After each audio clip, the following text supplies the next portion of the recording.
Real rates are rising, and they're not leaving anytime soon. So what does that mean for every stock in your portfolio? Buckle up, because this isn't a drill, and the math is about to get brutally honest. Let's start with what a real rate actually is, because most people confuse it with the nominal rate your bank plasters on a billboard. A real rate is simply the interest rate after you strip out inflation. It's the true cost of money, the invisible gravity that either pulls capital toward bonds or pushes it into risk assets like stocks. For most of the 2010s, real rates were negative or near zero, which basically meant the financial system was handing out free money with a smile and a gift bag. Investors piled into equities, not necessarily because businesses were spectacular, but because there was literally nowhere else to go. A phenomenon so absurd, it even has an acronym, TINA. There is no alternative. Then came 2022, and the Federal Reserve hiked rates faster than any cycle in 4 decades. And suddenly, the entire no alternative thesis got a very rude awakening. The 10-year Treasury inflation-protected security, the benchmark real rate, went from negative 1.5% to over 2% in roughly 18 months, and growth stocks got absolutely obliterated. The problem isn't just that borrowing costs go up, it's that the entire valuation framework for equities depends on discounting future cash flows back to today. When the discount rate rises, those future earnings are worth less today. And high multiple stocks that were priced for perfection in 2021 suddenly look like they were priced on a dare. Think of it this way.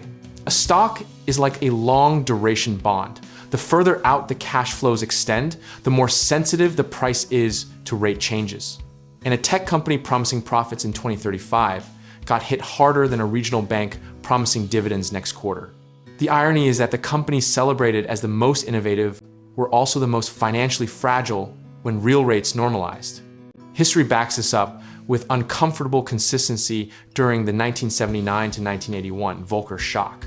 Real rates surged above 8% and equities went nowhere for years, while inflation-adjusted returns turned deeply negative. But then again, the 1994 rate spike was sharp, scary, and ultimately short-lived, setting up one of the greatest bull markets in history. So every cycle humbles you a little differently. Here's the misconception worth demolishing right now. Rising real rates don't automatically mean a stock market crash. They mean a times rotation times and a times repricing, and those are very different animals. Value stocks, energy, financials, and commodity-linked equities have historically outperformed in high real rate environments. While long-duration growth stocks suffer disproportionately, it's not apocalypse, it's arithmetic. So what do you actually do times with this information? Practically speaking, you tilt your exposure towards sectors with pricing power, short duration earnings, and hard assets, and you ruthlessly trim positions in companies whose valuations require a near zero discount rate to make any sense at all. Position sizing matters more than being right about the macro call. You can correctly predict that real rates stay elevated and still blow up your portfolio if you're concentrated in the wrong names with too much conviction, not enough humility. The discipline isn't in the prediction, it's in building a portfolio that survives being wrong for longer than you expected. There's also the behavioral trap that snags even experienced investors. They know rates are high, they acknowledge the risk, and then they rationalize holding anyway because the Fed will cut soon. That mental negotiation, the perennial hope for a policy pivot, has been the single most expensive story investors have told themselves since 2022.